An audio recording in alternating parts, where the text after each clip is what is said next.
ভ্রমণ করতে পছন্দ করেন না এমন কাউকে হয়তো খুঁজে পাওয়া যায়, কারণ ঘুরে বেড়াতে কে বানা পছন্দ করে। অনেকেই নিজের ব্যস্ততা ফেলে জীবনকে ছুটি দিয়ে বেরিয়ে পড়েন ঘুরে বেড়ানোর নেশায়, জীবনের খোঁজে। ঘুরে বেড়ানোর এই নেশা একজন মানুষকে শুধু আনন্দই দেয় না, তাকে অনেক জ্ঞান ও অনেক নতুন কিছুর সঙ্গে পরিচয় করিয়ে দেয়।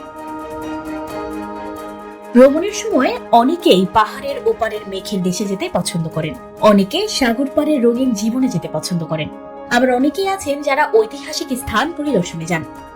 এ ধরনের মানুষ সাধারণত নিদর্শনের গল্পগুলো জানতে বেশি পছন্দ করেন। এক্ষেত্রে ভৌতিক গল্পের চেয়ে ভালো আর কি হতে পারে। ভুতুড়ের শহরগুলো পরিত্যক্ত বা আধা পরিত্যক্ত অবস্থায় থাকে, যা একসময় প্রাণবন্ত এবং জনবহুল ছিল, তবে এখন নির্জন। এসব জায়গাগুলোর একটি সমৃদ্ধ ইতিহাস থাকে। এসব গল্প বা ইতিহাস সত্য না হলেও মানুষের আগ্রহের কমতি থাকে না।